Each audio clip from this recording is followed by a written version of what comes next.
evening, everybody. Eddie. Good evening. Military's way in the background. Welcome to our April meeting, everybody. Thank you for taking the time to be with us here. We'd love to have a great turnout. We've got a great program. That's two greats. You can't use the third one, can we? We were hoping to have our mayor, my favorite mayor, Laura Hurley, here tonight to make the introductions because she is so enthusiastically behind the concept of museum in the streets. But I believe Laura had a last-minute conflict, and she will not be able to be here to make the introductions. Hoping she can join us very shortly. Welcome to our society meeting for April. The subject is museum in the streets, but just before we start that, let me give you a couple little updates.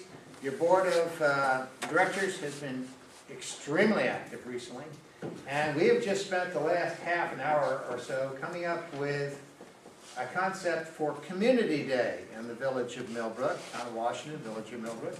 It may be the largest single historical society event we've ever had.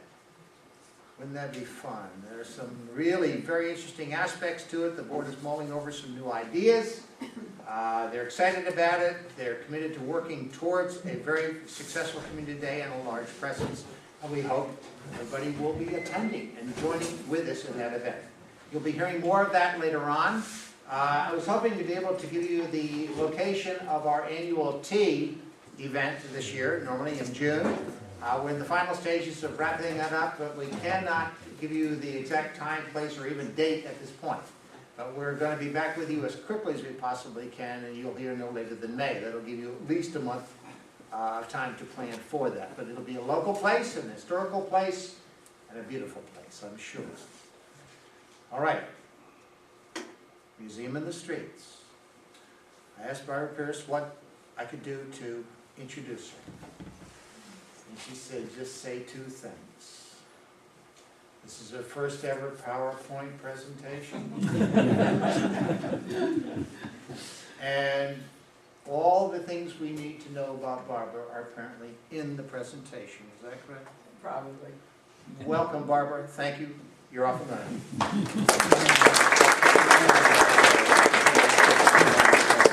This will show you that it's my first PowerPoint because I'm blocking the screen, as you can see. First of all, I'm honored to be here representing the Museum in the Streets. The Museum in the Streets is a heritage discovery program that was invented by a friend of ours. And that's really how I got involved with this, and Charlie got involved with this. It is an international program. It was always conceived from the very beginning as a bilingual program.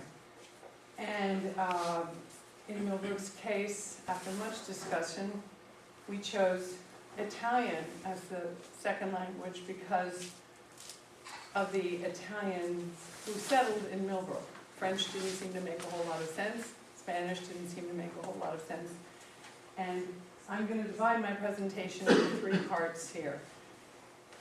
Many of you don't know me, many of you do, but I'm going to do the first part to just tell you how we came to Millbrook. And part of my love, my particular love of Italy. And then the second part, I'm going to walk you through the tour in the streets. And then the third part is going to just talk about where we may go from here.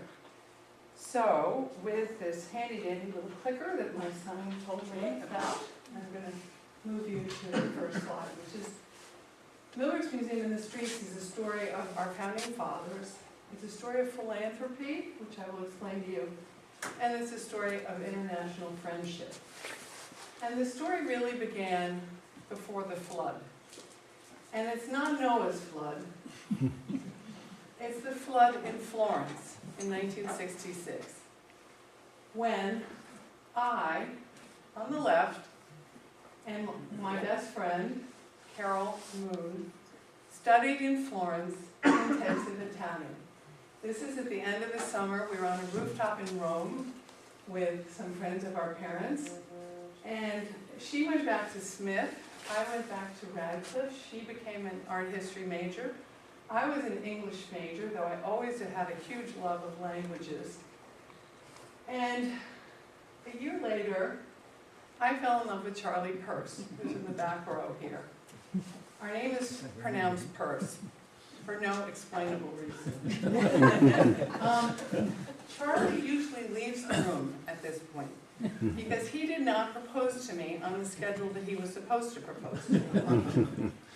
He was a graduate student in English at Harvard. I was an undergraduate.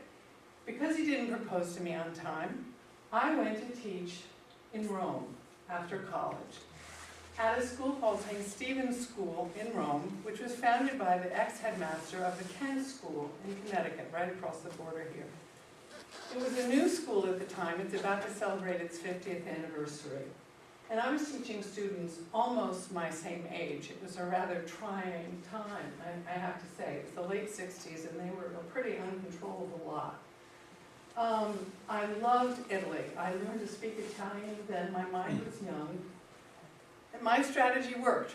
Charlie came over to Rome a year later and proposed to me. And I, as a friend of mine who was sitting in the back row, said, being a tower of jello, accepted his marriage proposal immediately. And we then moved back to Cambridge, where he got his PhD at Harvard.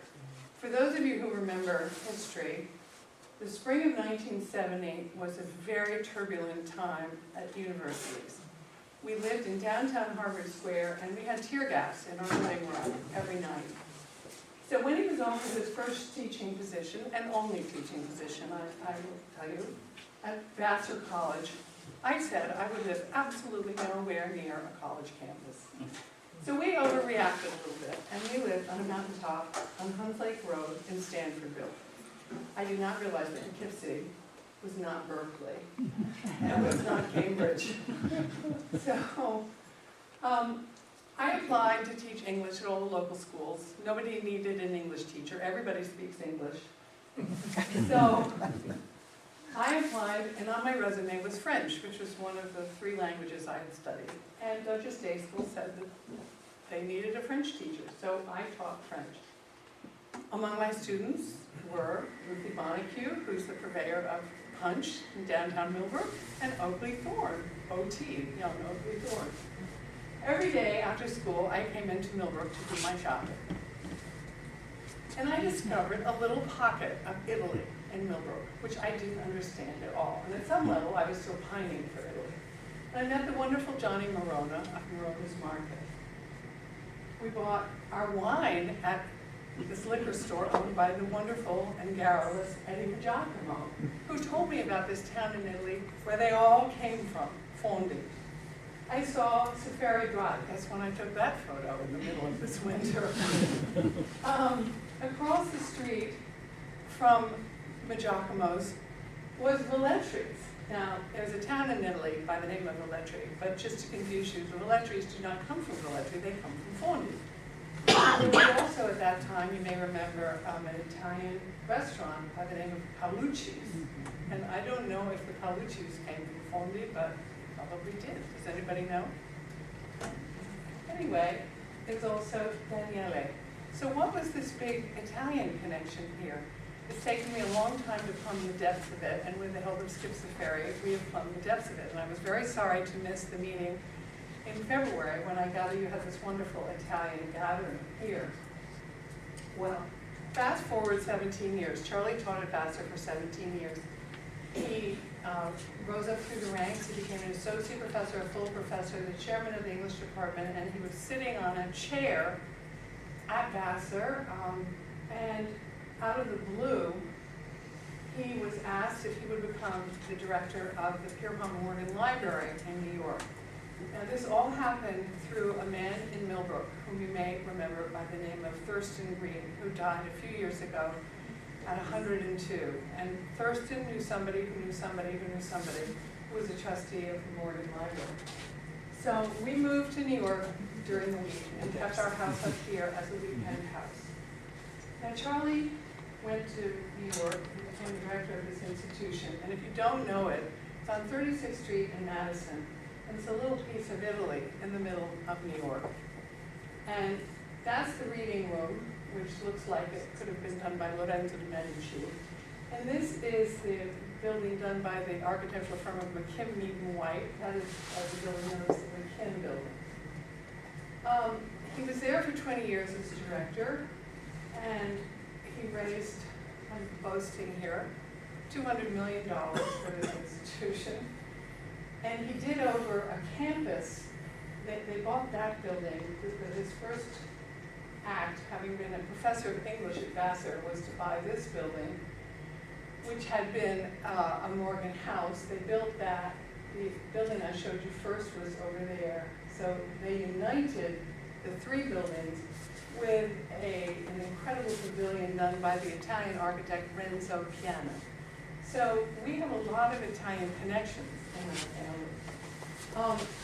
To rest up for this project, his trustees gave him a 3-month sabbatical before we started this whole thing. And I said to him, you're no longer a professor of English. We can go to Rome. And we had always gone to England on sabbaticals from Vassar. So we went to Rome. And our daughter, who was then in her early or mid-20s, being no fool, came with us. And she came home with an Italian husband, Lorenzo Ortona. And how did she meet him? She met him ice skating in the Villa Borghese, which is their central park. Now, my husband never believed that there was a rink in the Villa Borghese. I think there's been a rink there for 2 days in the history of Rome. What did she do? She knew how to ice skate because she'd grown up in Millbrook. So she was doing twirls and spins. She learned how to skate at the Bonnecue rink. He was suitably impressed. So we have Luca and Sofia as our grandchildren. They live in Rome. He's an Italian diplomat. They've been posted in Brussels and in Tel Aviv. They're now back in Rome at headquarters.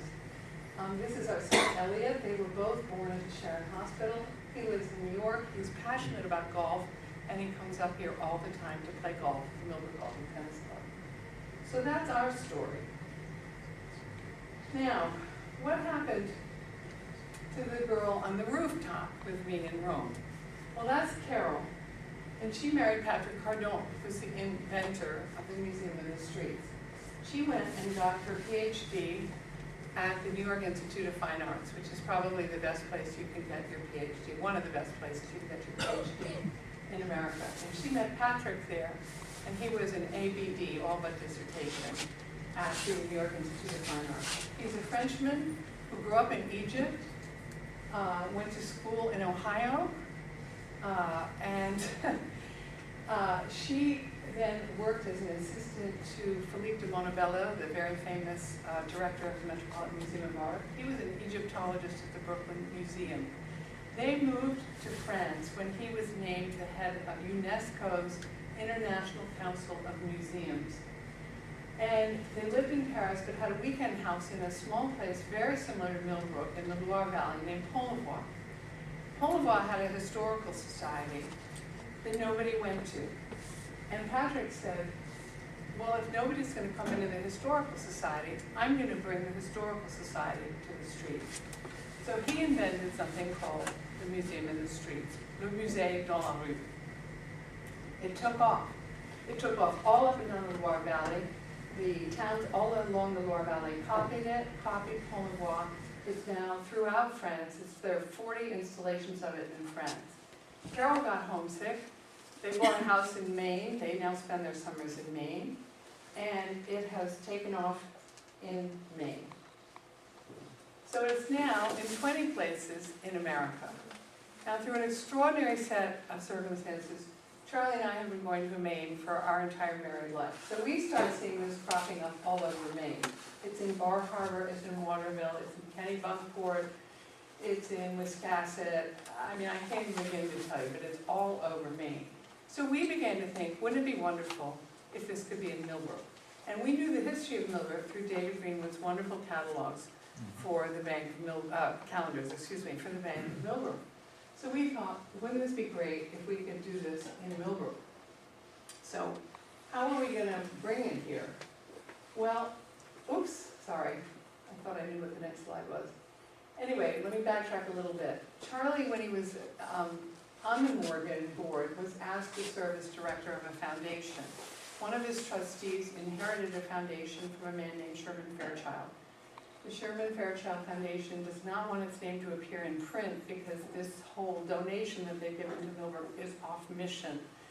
The directors have a discretionary amount of money they can give to communities of their choice. And Charlie, last year, steered money to Millbrook, steered $40,000 to the Millbrook Library for new computers. If you've seen that they're new computers, that's courtesy of this wonderful family and their foundation. And we steered an extra $25,000 to get Museum of the Streets going. I hasten to say that the community has matched, more than matched, the $25,000. So we are really incredibly moved by the community's response to this project. The family that inherited this was a family named Burke. Walter Burke is now 91 years old. This is his daughter, Bonnie Burke Himmelman, who's based in Washington, and their son, Wally Burke. They're an absolutely wonderful family. There are 10 directors of the foundation. 3 are Burke family members. 7 are heads of museums or university presidents. They give to major things. Every conservation land at the Metropolitan Museum, but one, has been given by them. They support major scientific causes. What else, Charlie? The Salvation Army. They are an incredibly generous foundation. So this is one of the little perks that we can support our local community.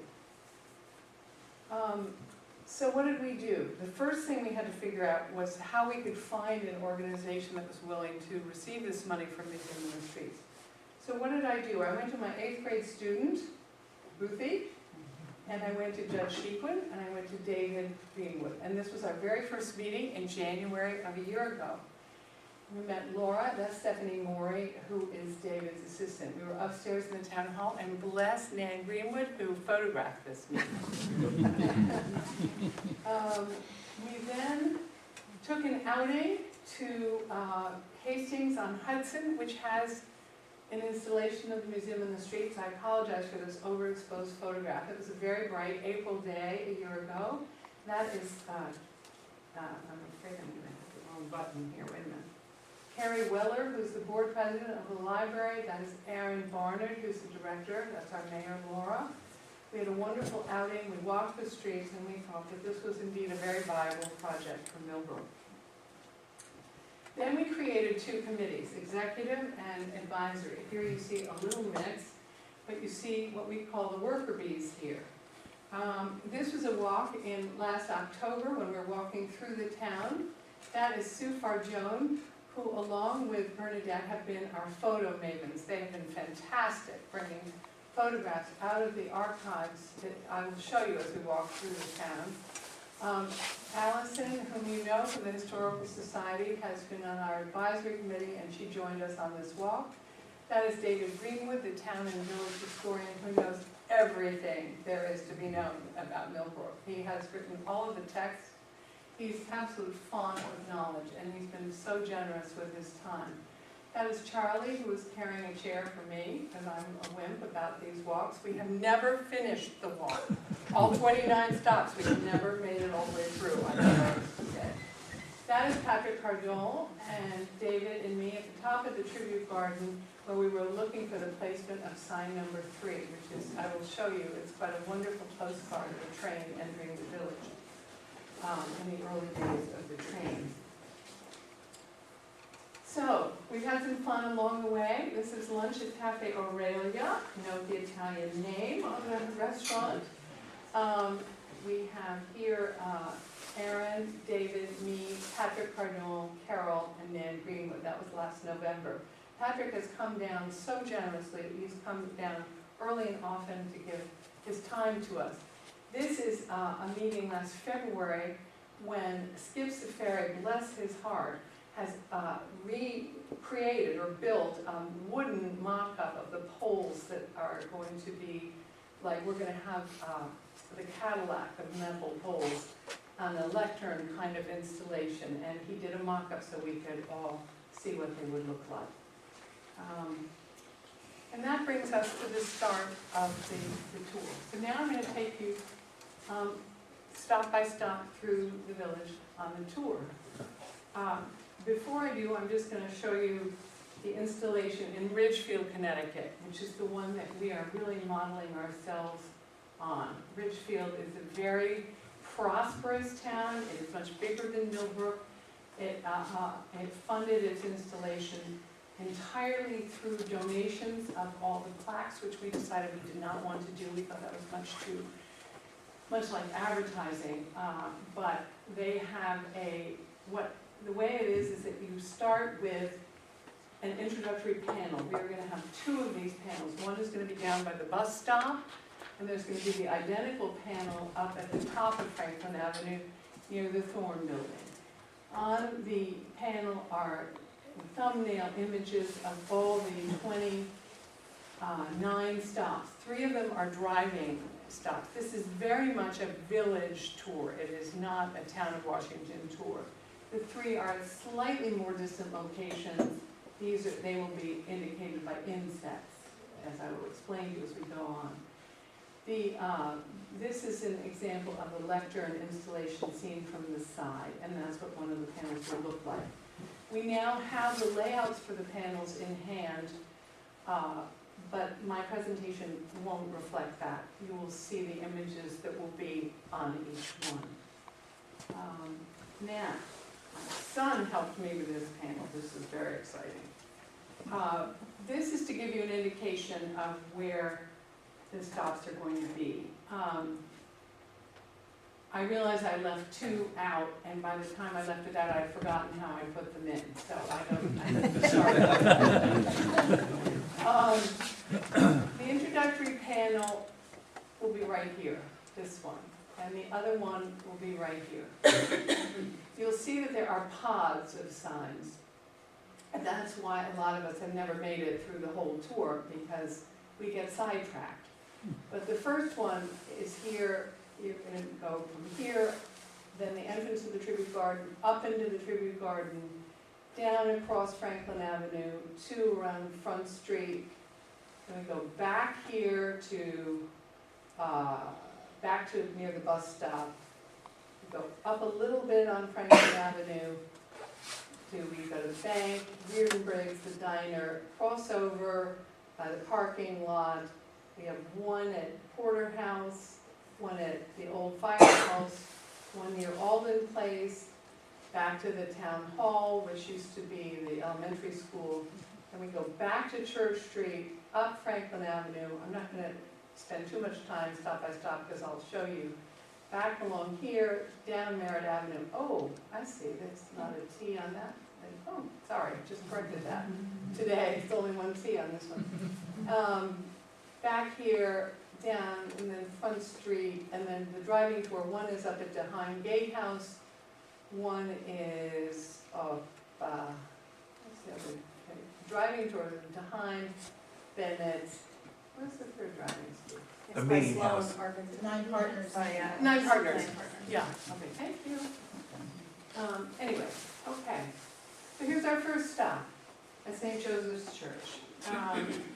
And it's a wonderful photograph. The coloration of St. Joseph's Church is completely different right now. It's all white now, and you'll see that that's a very Victorian coloration. That is the picture, Eliza Thorne very sweetly found this photo, wonderful photo, the dedication of a wing of the Cardinal Hayes home. That is Mr. and Mrs. Oakley Thorne, the Franciscan Sisters of Mary, and Cardinal Spellman.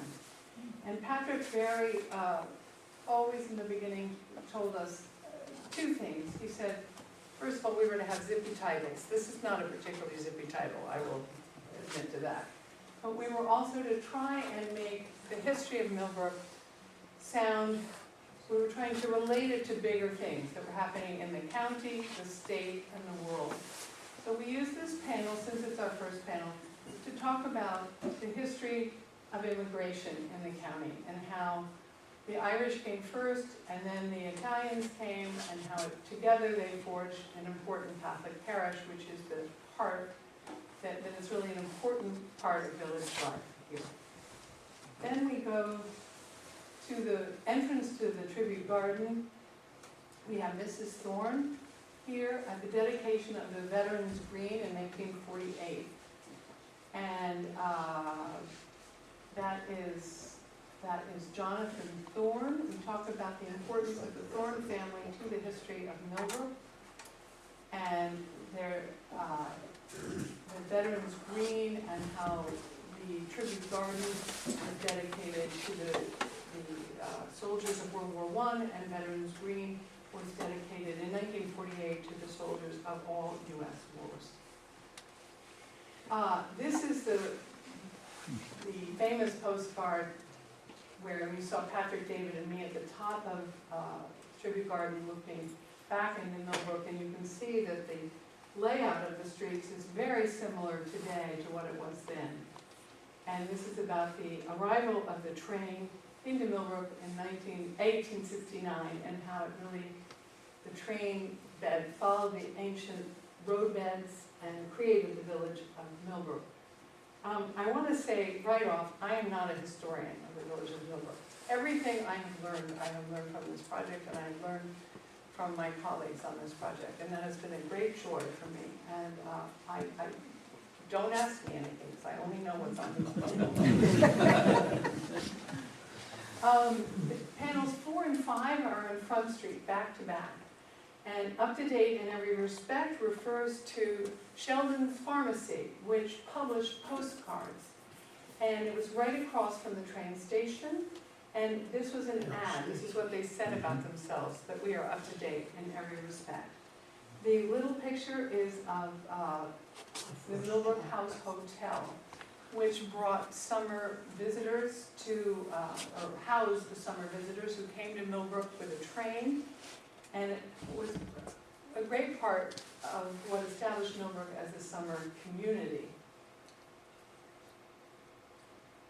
All Aboard is a history of the train station, and David has a wonderful copy about this train station and how it had heated waiting rooms, one for women, and how the rail beds were ripped up. When the train started, stopped running in the late 30s after 60 years of financial vicissitudes. In the late 30s, the rail beds were ripped up and contributed to the World War II war effort, which I never knew. And we're back at the bus stop now, looking up the avenue, and a scene that's pretty familiar to us today. This is the bank on the corner. This is what is now Punch. This was the Tompkins and Smith General Store, now Punch, same building as that. And its entrance opened on Front Street because it was called Front Street. It fronted the railroad. And there's a little history about how the businesses moved in from the outlying hamlets to be near the railroad when it came to town. This wonderful postcard here is from the George Whalen, the bank collection. And it's a 1914 postcard, and Aren't We Dressed Up Fine is on the back of the postcard. Somebody wrote that saying, aren't we dressed up fine for the firemen's tournament? And they're not referring to their own dress, they're referring to the dress of the bank. And that is a picture of the tellers in 1928. That building was built as the headquarters of the Dutchess and Columbia Railroad in 1870, and then became Dean Brothers Grocery Store and ultimately the bank in, I think, 1890. My dates are supposed to be turning up on that screen, but they disappeared on me, so sorry about that. I get things wrong. This is Reardon Briggs, wonderful picture of Reardon.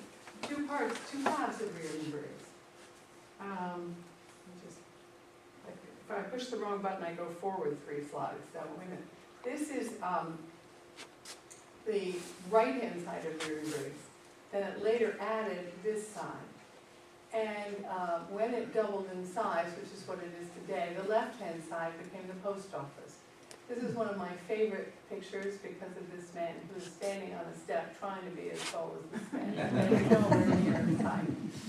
In stock and for sale is a reference to all of the things that David tracked down that Reardon Briggs has sold over the years, most of which are related to farm equipment. It's really quite wonderful. Across from the bank is the stop for the diner. There have been 3 prefabricated diners at the stop where the diner is. The one that in the picture is Carmine Nardone's diner in, I think during World War II. Is that right, David? Brandon? Broad brush, sure. Broad brush, yeah, right, okay. And that is Carmine Nardone standing there, and I believe that is he also. And it's the history of the 3 diners that have been moved there. Then we go down through the Baroda's parking lot, and we get to the building that was Porter House.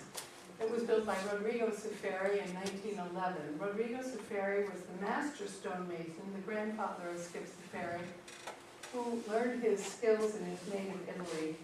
And this building was called by the Reverend Lyle an honor to the town when it was built. And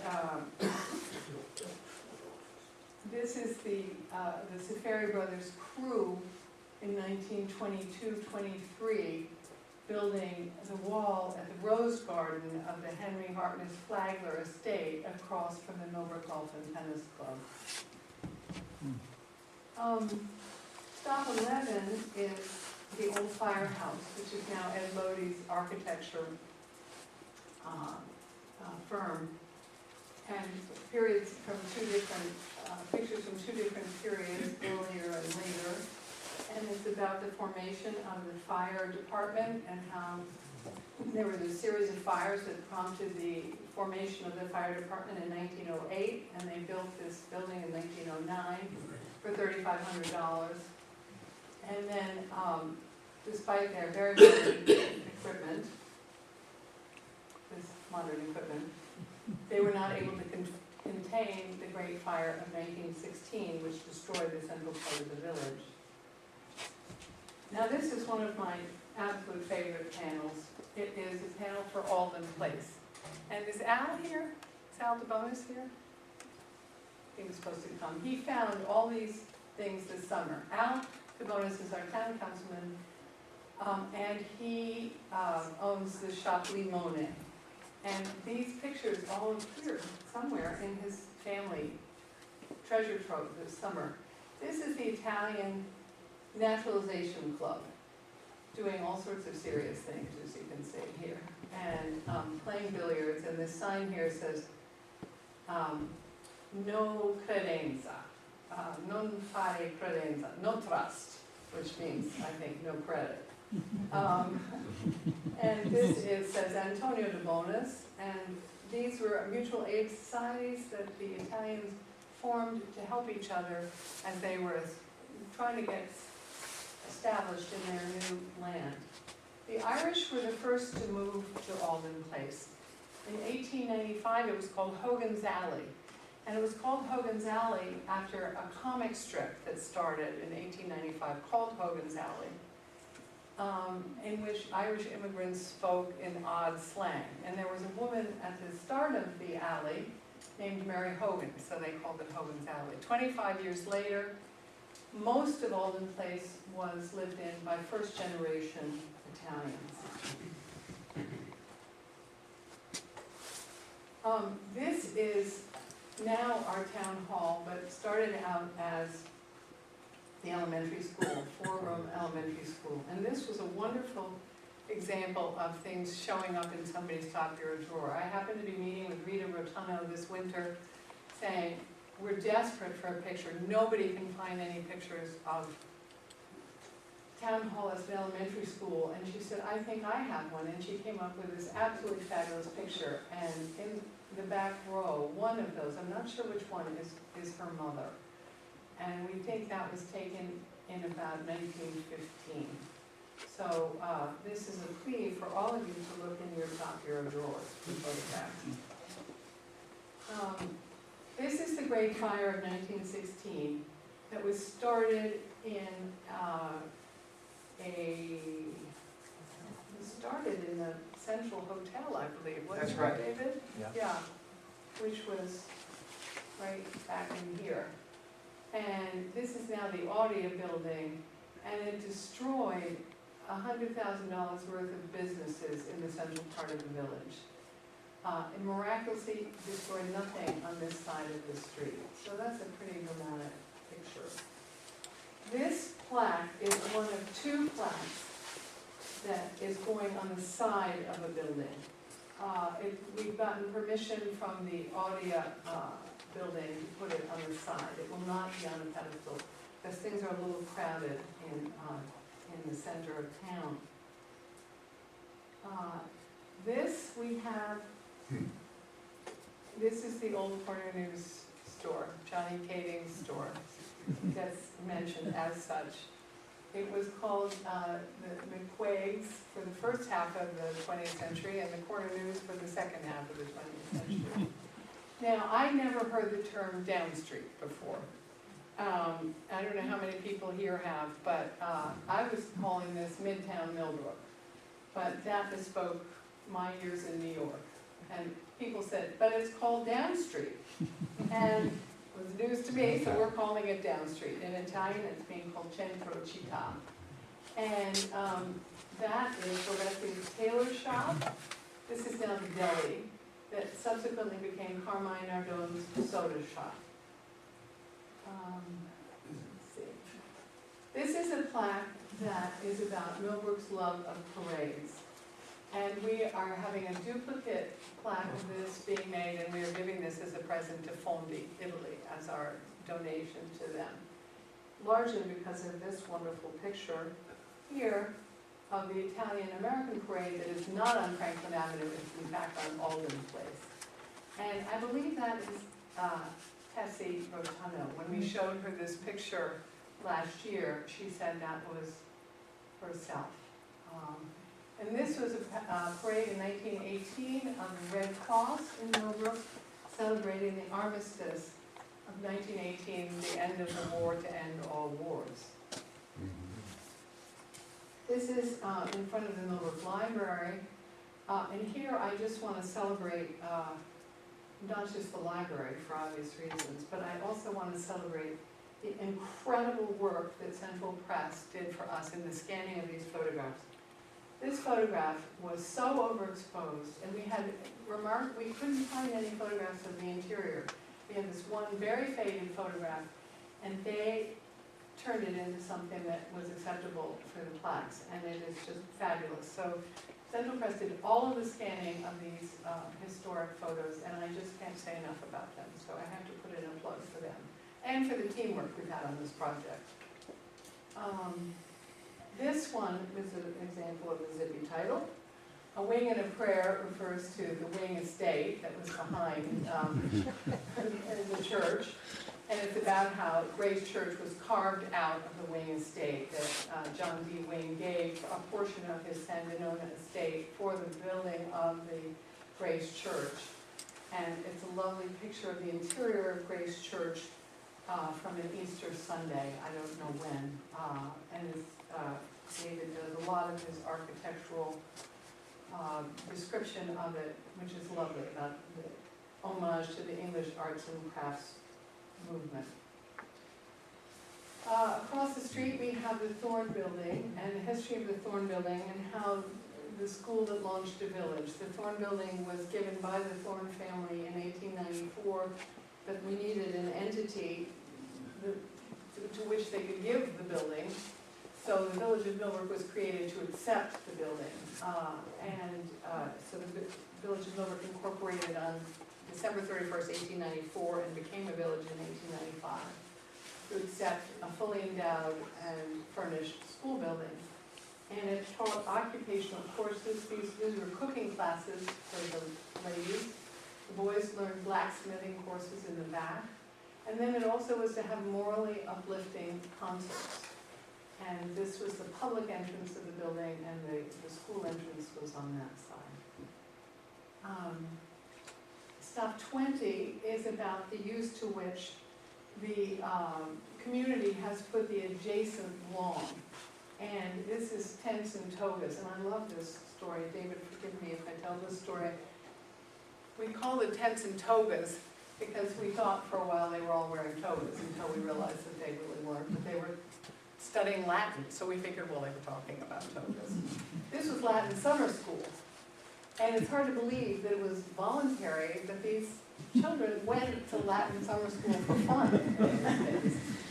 And then there were May Day celebrations, those are both May Day celebrations. So it's a history of the long Latin, the fact that times changed. 3 out of 11 faculty members in 1920-21 taught Latin in the school system. And we talk about how the band shell was built by the Lions Club in 1987 and how much we use that poem today for community events. This title, my husband who came up with this title, has to do with the fact that the gas and electric light works, which were Mr. Charles Dietrich's little baby, blew up twice. And this is James Murphy, who was the grandfather of Maureen and Merle Murphy, you may know, was literally blown away. He was blown away in 2 explosions, one of which blew his clothes off, according to the Central Electric newsletter of the day. And he survived both explosions. But finally, Mr. Dietrich tore the factory down, and Lisle Federated Church has replaced it. We then go down the street, down Merritt Avenue with 2 T's, to Village Hall. And here I want to sing the praises of our Italian translator, who is more than an Italian translator. He's first of all, the Italian that he did is so elegant. His name is Giancarlo Bisi. And he and his wife, Lorraine Alexander, own the Millbrook Country House, the bed and breakfast on Route 44. And Giancarlo has done all the translations as a gift to the community. And when he got our copy for this, it said, the building here was designed by James Ware, and he said, but there is no building. And I thought, well, that's a good point. There are only 3 teams. And we decided that it was pretty obvious that there was a building, because you're standing in front of it, and it looks just the way it looked in 1914. It's celebrating its 100th anniversary this year, by the way. But we figured that the faces of the teams were much more interesting, with all due respect, than the building. So I want to just sing Giancarlo's praises, and then we use this as an opportunity to celebrate sportsmanship, the wide field. The building was dedicated to the moral and physical improvement of the youth of Millbrook. So that's what that stop's all about. Now, we move on to what is now the DMV building, which used to be a car dealership. And it's interesting that the building has always had a history that had to do with cars. It was a Studebaker dealer and something else dealer. It was Murtaugh Studebaker and the Swift Motor Company. And to the left of it is a building that's being restored right now, the one over here with the chimneys. It was a blacksmithing shop. So we're using it as an opportunity to talk about horseshoeing and blacksmithing and how important horses and the whole horse culture is to Millbrook, which is an opportunity to talk about the greater area rather than just the village. Life's Little Pleasures has a twofold point here. One is, was Nuncia Gallupo Patron's Italian-American grocery store, and it's right across from the post office. And you will see again this beautiful stonework that actually you'll see throughout the village of Millbrook if you look closely. And this was a wonderful interior shot. David found out that they sold many Italian specialties, including olive oil for table and medicinal use. And next door, in what is now the trust department of the Bank of Millbrook, was the Millbrook Gentlemen's Club, which was founded for 15 prominent Millbrook citizens to drink brandy, smoke cigars, and generally get away from domestic tedium. So that's why it's Life's Little Pleasures. We go down the road to what is the Merritt Bookstore now. You all know Merritt Bookstores. I'd never heard this term dandy dancers before. Other than David has Does anybody know what this term gandy dance means? Yes? Yeah, they worked on the tracks, they hammered in the spikes and moved rails. Yeah. Yeah, I looked it up in the dictionary and it says railroad use, and David said he grew up near the railroad, so he couldn't believe nobody had heard of it, so. So there are two of us at least. Yeah. So it's the railroad workers who repaired the tracks, and he said how important they were to maintaining the tracks, and many of them apparently were Irish. The first people, the first group of immigrants who came here worked on the railroad, and this was Richard Stanton, who was the roadmaster. This was when the building alongside the tracks was used to store all these things that you see here. And, okay, and then move on to, this is the Sloan Architecture, which is the oldest building, the oldest house in the village, 1750. And this watercolor is actually it's by Jonathan Thorne. And it is of David Greenwood's house, and it is in the archives, the Quaker Library Archives at Swarthmore University. And that indenture, let me see if I'm getting this right, is from Philip Hart to Ebenezer Mott. Is that right? It's the Magna Carta of Millbrook. And one of the wonderful things I learned, this is just an aside, it's not in the plaque, but David taught me that the old contracts used to be scalloped like this, so that if two people made this agreement, you could prove that it was not fake because your scallops had to match each other. That is Philip Hart. That picture hangs in the Historical Society. Now, this is going to be a rather large panel. We began to realize that because it was a village project, that we weren't covering a lot of the reasons a lot of people moved to Millbrook in the 19th century, which was the great houses. So we had to include a sense of the larger land, the landscape.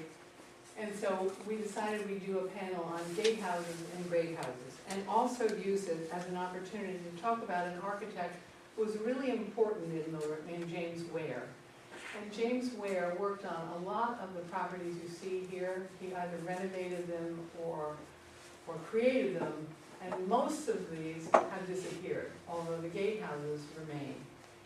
And we also are very mindful of the fact that this one, for example, and this one, Kevin, I want you to know we are not putting plaques so that people will stare in your windows. We are keeping the plaques away from, for example, the one that in Grace Church is going to be nowhere near your front door. Believe me, it's across the street. And the Deheim plaque, this is going to be near Deheim. This is one of the 3 driving zones. It's going to be across the street from the nursery.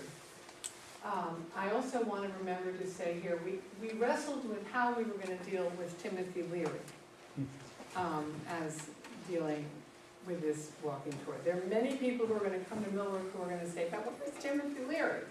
And we don't want to say, he's at the Hitchcock estate, or this is where, we don't want people driving up to this house. So, Laura, our wonderful mayor, came up with a brilliant idea of putting a line in the introductory panel. We can't deny that Timothy Leary was here. People are going to say, well, what about Timothy Leary? So he gets one line in the introductory panel at the bus stop. Okay, but we're not going to have anybody looking in the window of the Deheim Gatehouse. This is a great panel, I think, for a sense of the era gone by. So we're now at 27, 28, and 29 are the driving panels, so indicated on the main map. Then we have Nine Partners Meeting House, which I think this is quite charming. We debated what to do about that, because it says 1788, and then somebody crossed it out and put 80, and in fact it was 1780.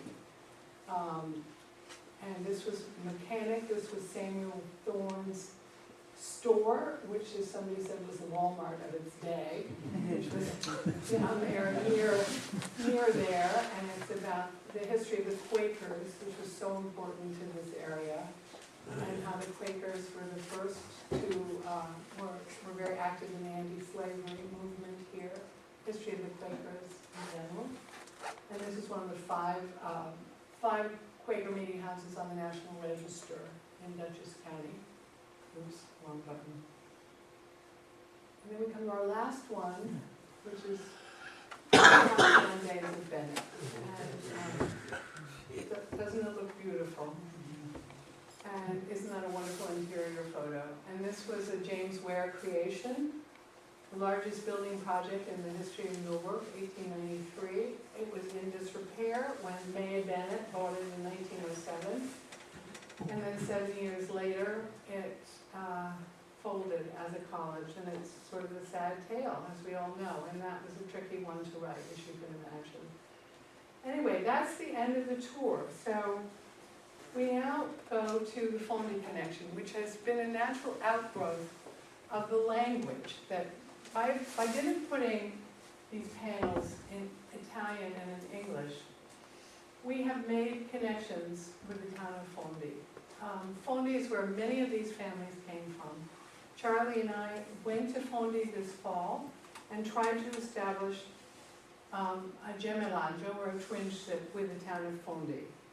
They know about us now. They're a very big town, a population of 35,000. We're a population of 1,500. It would be an uneven twinship. They've offered to be our friends, but I don't think we're going to get a twinship going. But we have really made friends, I think it's safe to say. This is the symbol of Fondi, the Castello. We have several residents who are passionate about Fondi. St. Joseph's Church had an outing to Fondi last fall. Noreen Bartolomucci is living there now. She reclaimed her Italian citizenship. She lives there 6 months of the year. Sandra Intrieri, who's the principal of the Millbrook High School, has a brother who lives in Fondi as a doctor. There are amazing ties. There are the Rotunos, their family lives there. We stayed at a bed and breakfast owned by the DeBonis family. Bill Jackson and I went and interviewed Al DeBonis. He was born in the bed and breakfast where we stayed. There are just amazing ties between this town and Fondi. And what's extraordinary is that though the people in Millbrook don't speak Italian, they still keep up with their cousins. And I don't know how they do it. Rita Rotuno says she calls up and says, buongiorno, buongiorno, ciao, ciao, and hangs up the phone. And one of my goals in all of this is that this, even though these plaques are going to be in Italian and that they don't really read Italian, I'm hoping that there will be a renewed interest in the language and that we will be able to teach Italian at the library. And that there's a saying that says, what the son wishes to forget, the grandson wishes to remember. In the process of assimilation, you find out that many parents refuse to speak Italian to their children. And many grandchildren witness Maureen, Sandra and Sherry's brother, Sandra was a Sepe, want to go back and find their roots. And this is a very moving thing for me to see this happening. You all may know that that is Charlotte Rotuno. When I was working on this project, I said to David, I want to meet Charlotte Rotuno. I'd never met her. He said, she's fine. I said, she's 107, David. I want to meet her. So last May, he and I went up and had an incredibly moving afternoon with her. And she died a month later. And it was just an extraordinary afternoon that I will never forget. And that picture was used as her obituary picture. And she told tales, and amazing tales. And that's when I learned that Tessie was the one in that photograph on the parade on Olden Place. Now, that's Al DeBonis, our councilman, and you'll recognize the towers of Fondi. You can buy this tea towel in his shop, Limone, on Franklin Avenue, where he flies the flag of Italy. I keep telling him he's got to get them to be the same size, but never mind. He has his memorabilia on display there. He is so proud of his Italian roots. This is Charlie and me with the mayor. That's the mayor here. And wouldn't you know, there's a technological hex that's put on things. My iPhone stopped working the moment I was about to take the most important picture of my life, which was this one. And so the mayor's 8-year-old daughter, I think this is the 6-year-old daughter, took this photo with the mayor's iPhone. And this is Gaetano Orticelli, who is the head of their Chamber of Commerce. He's a lovely man. Nobody spoke a word of English. I had just arrived. My brain wasn't really processing, but we got a lot of things. We understood a lot. I speak pretty good Italian, but it was the day after we arrived, so I hadn't really had a long time to process things. But that's when he said, this will be the primo passo, the first step of our friendship. You may have read my article in the Millbrook Independent about going off way into the hills to try and find a safari. The mayor said, no, nobody lives in Monticelli. No, you've got that address all wrong. So that was like a red flag to a bull. So Charlie and I went off way into the hills, and we found this doorbell. We were told there was only one safari left by a little old man who said they left tanti anni fa, so many years ago, but there's one left. So we found her, we rang her doorbell, and she was so stunned, and I was more stunned than she was. And she didn't speak a word of Italian. I forgot to introduce myself. And she was very formal, and then she shuffled inside, and I never met anybody else. And it turns out her daughter and her son and daughter-in-law were inside and would have loved to meet us. And we never met them, and they call me all the time now. We are best buddies. They just call me over the weekend. And that was a very, very moving day for me to meet them. And I'm hoping someday to go back to that tiny little town to Skip and be his interpreter. They have been to Millbrook.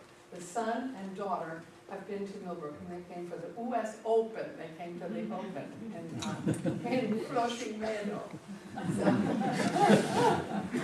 This was my last attempt to make a twinship with Fondi.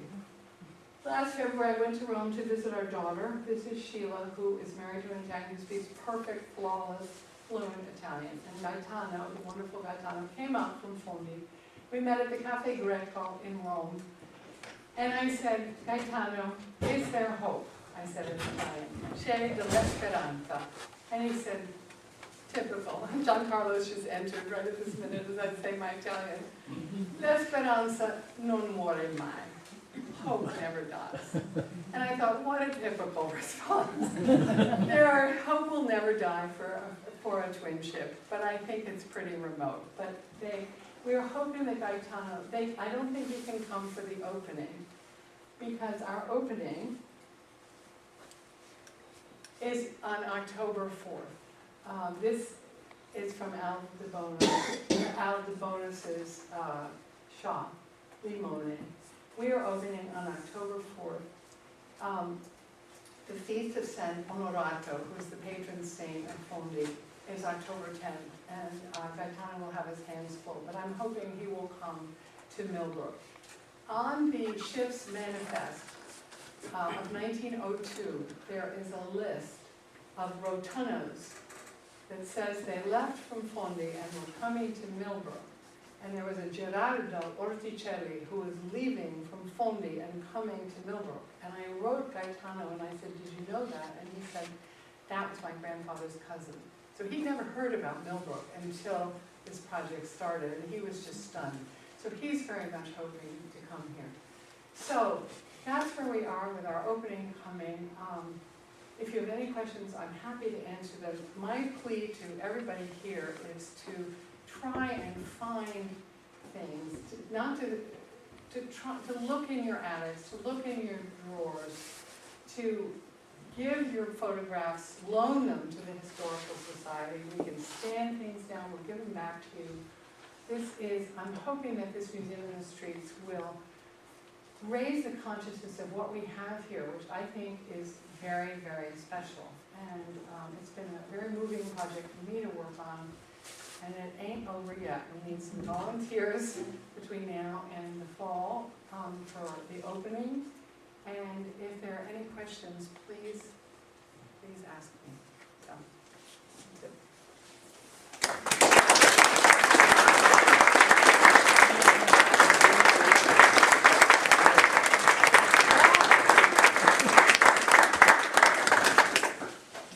Any questions? Yes. Can it be expanded in the future? More signs, years down the road? It could. I mean, it's expensive, we'd have to raise some more money, but absolutely. There are towns, Minneapolis, if you want to know where it is in America, it's growing. Minneapolis did one whole installation in one part of Minneapolis and then just did a whole other part of Minneapolis. So yes, absolutely. Absolutely. Yes. Anyone else? Oh, sorry. Millbrook's favorite mayor has arrived. Oh, Would you Laura. like to say a couple Better comments? late than never, yeah. Sorry. Laura Hurley. I just want to thank Barbara. It's been just about a year since we started working on this project, and without Barbara, it would have taken us another 2 years to get it to the streets, believe me. And it's been a wonderful collaboration of all the folks in the different groups and the committees. My hope from this project is to not only celebrate our heritage and our ancestry and reflect on where we have come from, but to use this to educate not only students but ourselves and to be able to run different programs. I'm not sure if you touched on this in the beginning, but we're looking for different organizations and clubs to sponsor programs that sort of are brought up from the Museum of the Streets. We're thinking perhaps a bus trip to Ellis Island. The school district is going to be incorporating different parts of their history curriculum into this. The Rotary and the Lions have all been interested in having something to support this. And we want to do everything possible to bring people to our village, to our town, for them to see how wonderful it is here. And so they come and shop in our stores and eat in our restaurants and give us a nice, lively community. Very hopeful in the future that the Thorne Building is going to be up and running within another year or so, and I'm very confident that Bennett is going to get back on its feet and cleaned up. So this is a very exciting time for Millbrook right now, and I'm very happy to be the mayor at this very interesting time in our history, and it's just a pleasure being able to promote this for everyone. Thank you to everyone who worked on this.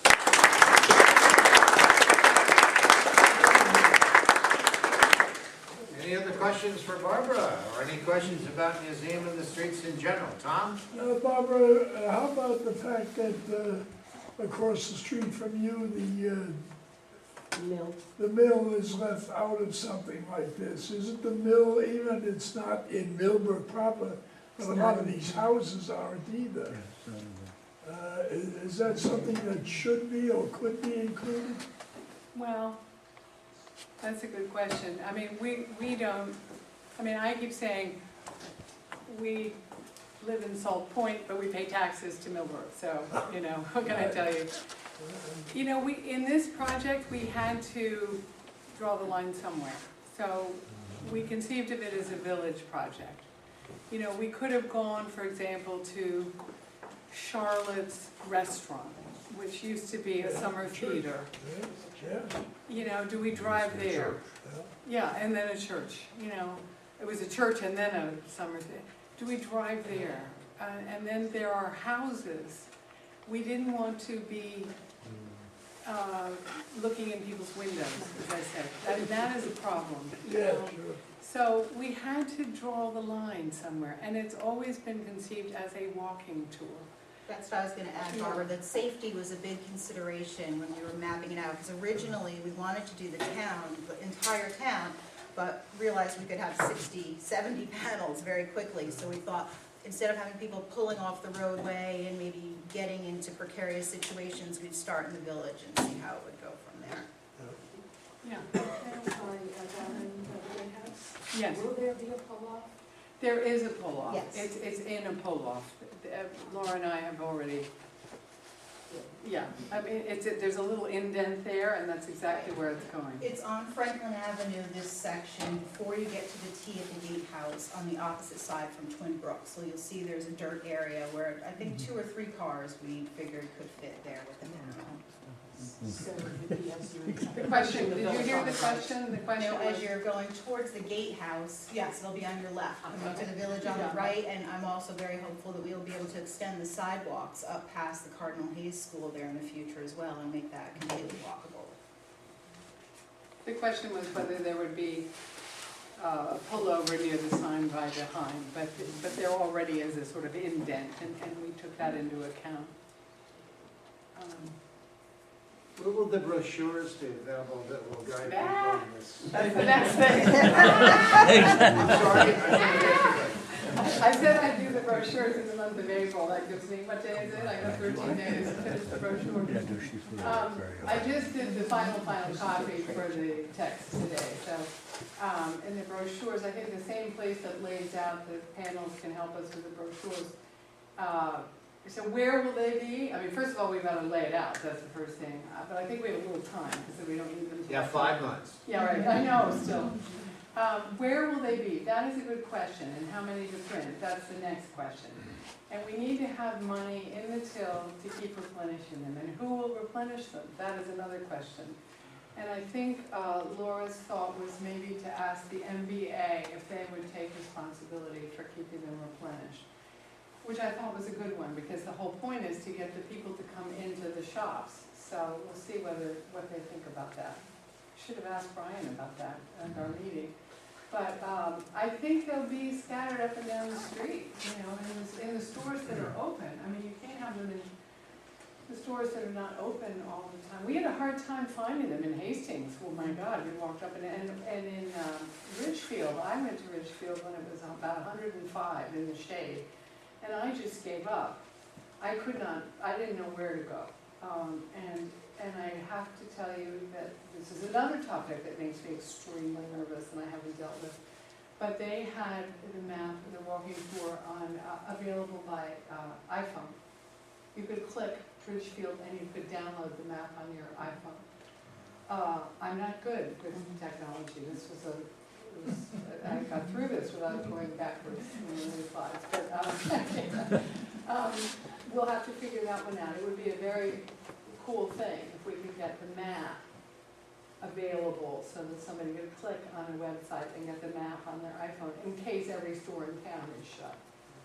There was And I also believe that there will be a kiosk that's going to be put up by the diner parking lot that will be encased and will be used for the NBA for events and whatnot. I'm sure we can have a sleeve of the museum guides in there, as well as the Historical Society walking tour, which obviously was great inspiration for this project. It made us realize it would work because it had already worked here and was so popular in the school districts and with so many people. So we'll be out there.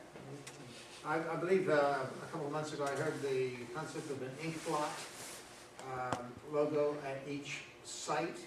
That would people be able to key in. QR code, that's not gonna happen. Not gonna happen. It's not gonna happen. And the reason it's not gonna happen is that this was also carefully controlled, the text, the commas, the things, that not to have the content decided at this point. I mean, I talked to my museum director husband about this. Sorry, Charlie, I'm bringing you in on this. If you're at the Louvre and you're holding up your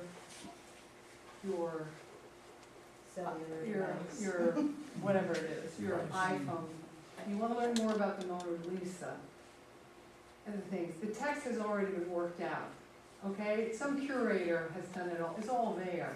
We didn't have the time to do that. We don't have that. So the Museum in the Streets is a discrete project. That is what's there. To put a QR code up that would be just without content, my mind was like having blank checks up there. And I worked so hard, and we all did, at this content that we're not going to do that. And that was a decision that I made. Because I'm not going to be able to control this for the next 10 years.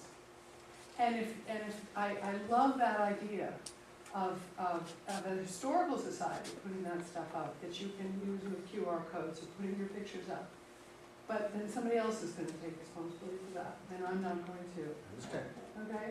understand. And I think it's a great, great thing, but, I think the content has to be determined or worked out. Now, I don't know enough about technology to do that. So there are not, we went to Waterville, Maine, I've been told that there were QR codes there. And we couldn't find a QR code inside. So, the inventor of the Museum in the Streets is not keen on it. So I defer to him. That's a fun one to know. I think I can speak freely for the Board of Directors of the Historical Society. We are behind this project. Witness the fact that we're sponsoring a program on this subject this evening. I think our interest will continue, and if there's something that you think we can do or can participate in the project, we'd be glad to entertain your ideas. Great. Okay? Well, you've been a wonderful, wonderful resource. Those archives are incredible. It's the group, it's the archive, but Much. it's also wonderful. We have the support of our village mayor and the trustees of the village government. It's been amazing. So it's a step in the right direction, and I think we'll all benefit from this. Wonderful program. Any other questions? This is the time to ask. From past experience, what's the life expectancy of the panels? They're guaranteed for 10 years. And beyond that, I mean, there's some that have been up, the ones in Pont-le-Voix were put up in 1993 and they're still going. And it's 21 years later, 21 years, that's pretty good. so, So down the road, they might have to be replaced. yeah. They're laminated, they're composite laminate, and the posts we've really worked on the posts. They're being fabricated at a place in Poughkeepsie on Route 55, and we're doing zinc coating, rust proofing, zinc whatever. I mean, I know more about posts than I really want to know. National Park Service has a whole resource of standards for the electronic signage. Oh, they do? Oh, I can give you Oh. some information. Yes, because we're just about to, we're right there. I mean, we have our fabricator, and that's the next big challenge.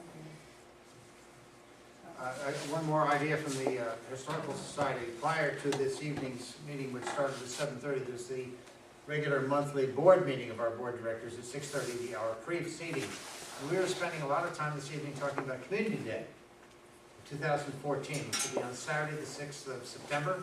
So it was the first Saturday following Labor Day. Labor Day is the 1st of September, Monday this year. The 6th will be the event. We're talking about a possible tie-in with other community efforts and community events and that are historical in nature. And obviously, one of the things we were talking about this evening is a tie-in with the Museum in the Streets program. And whether we can work together, I think we probably can. Let's work toward that objective and get as much publicity and coverage out there as we can. Wonderful, that's one of our committees that we need, is a publicity committee. Yeah, That we're we planning- talked about the other day, is publicity leading up to this. We'd like to get Yes. publicity. Well, I would also say that we have a young lady with us, Arvelyn Hill, who is the lead reporter for the Millbrook Independent here tonight. According, if everything goes well, we'll soon see an article about the Historical Society and what we're all about in our community. I know Arvelyn's already written one program, right, on one article on the Museum of the Streets? No, not yet. I think this is my first one. Not yet, okay, fine, first Tomorrow will be done. tomorrow, okay, good. Well, Arvelyn's a very interested person in our community, and she does a wonderful job of reporting and writing. Thank you for your support of our society and Museum in the Streets, and we'll look thank forward to continue work with you. Definitely. Thank you so much. Any other questions? Well, Charlie Simonson, we have some light refreshments, don't we, here? Yes, we do. All right, fine, very good. We have some light Make refreshments. sure you get a piece.